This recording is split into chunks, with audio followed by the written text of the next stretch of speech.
அப்ப என்ன பண்ணினாள், இவர் இந்த குழந்தைகளை பார்த்து ஆறு ஆறுன்னு கேட்கிறாள். இமௌ குமாரௌ பத்ரம் தேவதுல்ய பராக்கிரமோ கஜசிம்ஹகதீரீரௌ சார்தூலவృషభోపமோ பத்மபத்ர விஷாலாட்சௌ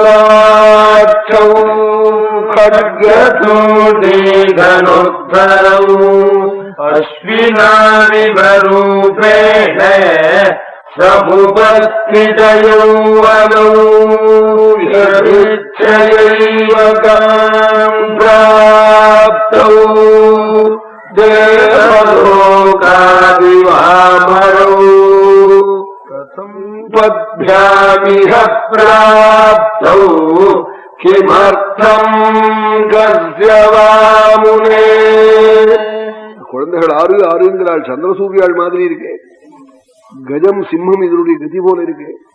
கிளி ரிஷபம் இது போல இருக்கே கதி. பல அபிப்பிராயங்களை வச்சிருந்து இப்படி எல்லாம் கேட்டு ஏன் இந்த குழந்தைகளை நடத்தி அழிச்சுன்னு வரணும் எனக்கு சொன்னா நான் தேர் அனுப்ப மாட்டேனா.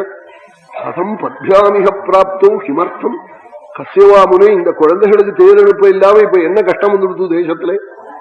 இப்படி ஜனகன் கேட்க ரொம்ப அழகா பதில் சொல்றார். விஸ்வாமித்திர இக்ஷ்வாகு குலோத்பன்னாள், தசரத புத்திராள், ராம லட்சுமணாள், யஜ்ஞ சம்ரட்சணம், அஹல்யா சாப விமோசனம், அஹல்யும் கௌதமரையும் சேர்த்திருக்காள். இந்த சிவனோட தரிசனத்துக்கு வந்திருக்காள் நாளா. இதை சொன்னாலே தவிர்த்து தாட்டகையை வதம் பண்ணினாள்ங்கிறத சொல்லவே இல்லை. ராமன் அபாரமான வீரியம் உள்ளவன் தாட்டகையை வதம் பண்ணான்னு சொல்லப்படாதோ விஸ்வாமித்திரன். மகான்களுக்கு தான் எந்த சந்தர்ப்பத்துல எந்த பேச்சு பேசலாம்னு தெரியும். இல்லவனா அசடு எதையாவது சொல்லும். ஒரு பொண்ணை கல்யாணம் பண்ணிக்க வந்திருக்கிற இடத்துல ஒரு பொண்ணை கொண்டுட்டு வந்திருக்கான்னா இவனுக்கு பொண்ணை கொடுக்கணும். அப்புறம் அவன் ஏதாவது முதல் நாட்டு பொண்ணை படிச்சுனா அவன் வீட்டுக்கே அப்புறம் கல்யாணம் ஆக மாட்டேங்கிறது.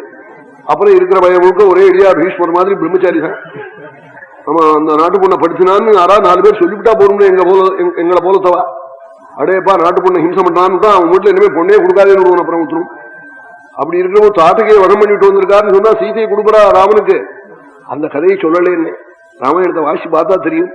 மகான்களுக்கு தான் எந்த சந்தர்ப்பத்துல எந்த பேச்சு பேசலாம், எது பலனை கொடுக்கும், எது க்ஷேமத்தை கொடுக்கும்னு தெரியும். மகத்தான புண்ணிய சரித்திரம் சீதா கல்யாணம். சீதா கல்யாணத்தை பக்தியோட அஞ்சலி பண்ணி காட்டா குடும்பத்துல உடனே மேல மேல கல்யாணம் வரும். பல பக்தாள்லாம் இன்னைக்கு வந்திருக்காள். திருச்சூர்ல இருந்து ராமநாதீர்வாள் குடும்பங்கள்லாம் வந்திருக்காள். ஆர்த்துப்பூர்ல இருந்து ஐயா வீரவா குடும்பத்தோட வந்திருக்காள். நம்ம சுப்பிரமணியர்வாள் லா காலேஜ் பிரின்சிபால் மகாபுத்திமானவர் சாமவேதி வெளிநாடெல்லாம் போயிருக்கார். அவ ரொம்ப அழகா சாமா ராஜாவுக்கு ரொம்ப பிரியம் வாழ்க்கை சாமா கானம் பண்றாருன்னு. இன்னைக்கு சன்னிசீல வந்து காலம்பரை பாராயண காலத்துல சாமகானம் அவ குடும்பத்தோட வந்திருக்காள். பல பேர்கள் வந்திருக்காள். இது மாதிரி ஒரு சந்தர்ப்பம் கிடைக்குமான்னு பெரிய புண்ணியம்.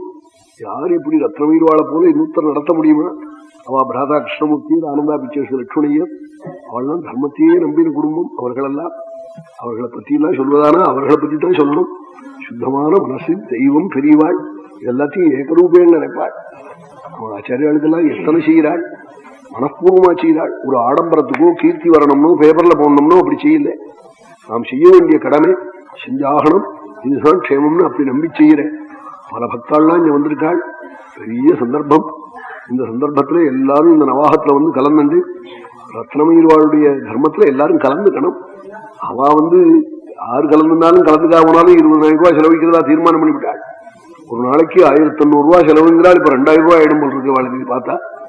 அதுல 7-5 பேர்கள் அதை விட்டுட்டு இருக்காள். ஒரு நாளைக்கு 2,000 நம்ம ஆலத்தூர் வெங்கட சுப்பிரமணியர் மோகன் இந்த புண்ணியம் கிடைக்குமான்னு அப்படி எல்லாம் சேர்ந்துட்டு இருக்காள் பல பக்தாள். இன்னும் 2-3 தினம் பாக்கி இருக்கலாம். யாரால எப்படி முடியுறதோ அம்மாதிரி தர்மத்துல அதுக்காக எல்லாருமே 2,000 ரூபாய் கொடுக்க முடியுமா? யாரால எப்படி முடியுமோ அது மாதிரி தர்மங்கள்ல சேர்ந்துக்கணும். நம்ம லா காலேஜ் பிரின்சிபால் சுப்பிரமணியர் வந்து ஒரு 5 நிமிஷம் அவ பேசணும். உடனே சீதா கல்யாணம் சொல்ல போறேன் மங்களமா. எல்லாரும் சீக்கிரமா ஆத்துக்கு போயிடலாம். எல்லாரும் ராமகானம் கேட்டேன். சாயங்காலம் ஆச்சரியமாய் கோபாலனை பத்தியும் கானம் பண்ணினாள். அந்த கானமும் நித்தியம் நடக்க போறது. எல்லாரும் வந்து சிரவணம் பண்ணி க்ஷேமத்தை அடையணும்.